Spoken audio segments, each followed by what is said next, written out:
Aujourd'hui, nous célébrons la fête des Saintes Agathes. C'est très intéressant, ça vaut la peine de faire une étude sur toutes les saintes qu'il y a du premier siècle de la vie chrétienne, après la résurrection, qui ont expérimenté la résurrection du Christ dans les mondes grec, italien, près de Rome, etc. Partout, des femmes qui ont fait le choix de tout rendre au Christ, de vivre en solitude, de vivre consacré, ou faire le choix de vivre comme des femmes consacrées d'une manière totale à notre Seigneur. Même à cause de ça, on était martyrisés. Des jeunes femmes qui ne voulaient pas, comme c'est la règle générale dans les mondes juifs, être mariées, avoir beaucoup d'enfants. Et non, ça change. Et là, il voulait aussi donner tout à notre Seigneur. À tel point que très souvent, elles ont été martyrisées à cause de cela. Donc, vers l'année 250-251, on sait sur les martyrs des Saintes Agathes. Et aujourd'hui, c'est la vie religieuse. C'est jeudi. On prie chaque jeudi en demandant à Dieu qu'il nous donne des vocations. Mais en demandant à Dieu aussi qu'il nous protège à ceux qui ont choisi, à nous qui avons choisi la vie religieuse ou sacerdotale. Il faut beaucoup prier pour les prêtres, pour les évêques, pour les papes. Il faut beaucoup prier pour les religieux, pour les religieuses. Combien des histoires des frères, des prêtres, des religieuses qui quittent la vie religieuse. Combien de fois on est débordé de beaucoup de travail, plein de travail, et on n'a pas la place, beaucoup de religieux, de prêtres qui n'ont pas la place pour l'oraison, pour la prière, et même des laïcs. C'est un problème. Aujourd'hui, un des problèmes gravissimes dans la vie religieuse, mais aussi dans les laïcs, dans la vie consacrée, mais aussi dans la vie quotidienne, ce n'est pas avoir du temps pour la prière, pour l'oraison, pour être face à face avec notre Seigneur, cœur à cœur, pour laisser tomber l'Internet une fois pour tous, pour toutes, et se rendre pour parler au Christ, être en silence, en solitude, être face à face avec lui, faire silence, même à niveau intérieur. Seigneur, donnez-moi ton esprit, donnez-moi le silence du cœur pour pouvoir te regarder, pour pouvoir t'aimer, pour t'entendre, pour t'écouter, pour savoir que tu me parles dans mon cœur et savoir qu'est-ce que tu me dis et pour faire ta volonté. Mais aussi pour me reposer dans tes bras, pour savoir que j'ai du temps pour me reposer avec toi, pour être face à face, expérimenter ton amour. L'oraison, c'est absolument nécessaire, c'est urgente. L'oraison, elle est urgente. C'est absolument nécessaire. L'évangile d'aujourd'hui, c'est Marc 6. Et justement, c'est l'appel de notre Seigneur. Le Seigneur va appeler les 12 à ces temps-là. Il commença à les envoyer en mission, 2 par 2. Il leur donne autorité sur les esprits impurs et il les prescrit de ne rien prendre pour la route, mais seulement un bâton, pas du pain, pas du sac, pas de pièces de monnaie, d'argent.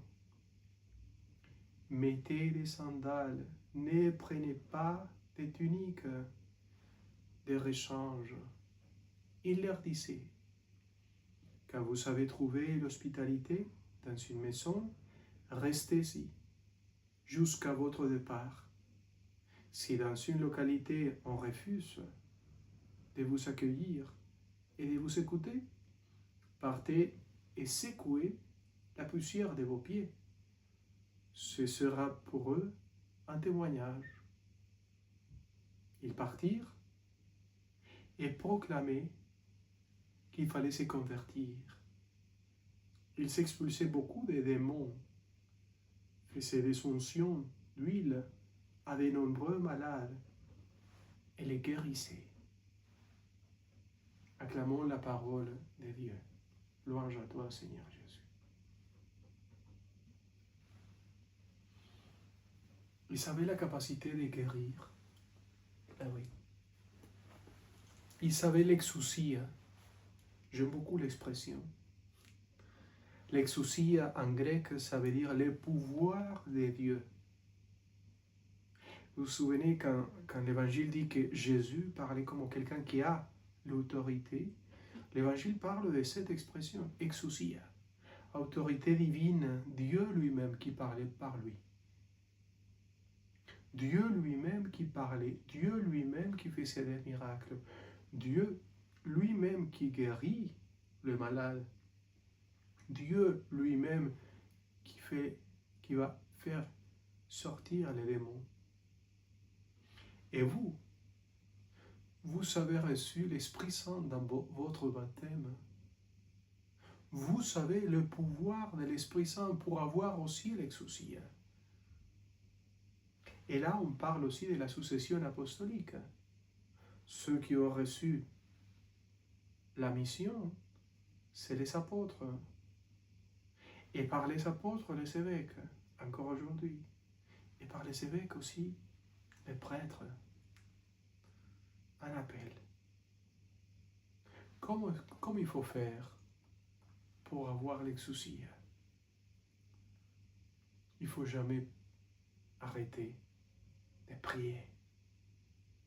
La prière, c'est comme l'eau qu'on met sur les roses, sur les plantes.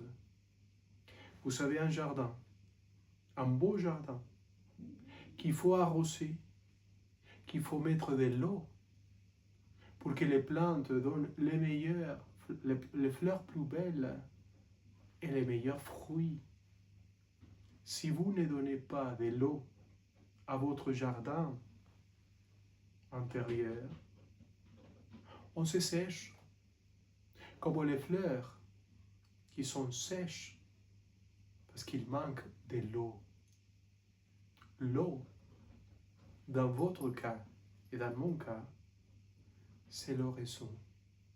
C'est pour cela que les défis continuent, actuels et tous les jours. Les défis de faire l'oraison tous les jours, d'avoir le temps pour laisser tomber tellement de choses, rester en silence, face à face, cœur à cœur, avec lui, avec Dieu, avec notre Seigneur Jésus. L'écouter, l'entendre, être dans ses bras et dire « Je suis fatigué, j'ai besoin de toi ». La chose qui manque plus à ce moment-là, dans l'Église et dans l'humanité, c'est l'oraison. L'expérience de faire silence, être face à face avec Dieu, c'est urgent. Elle est urgente, c'est absolument nécessaire.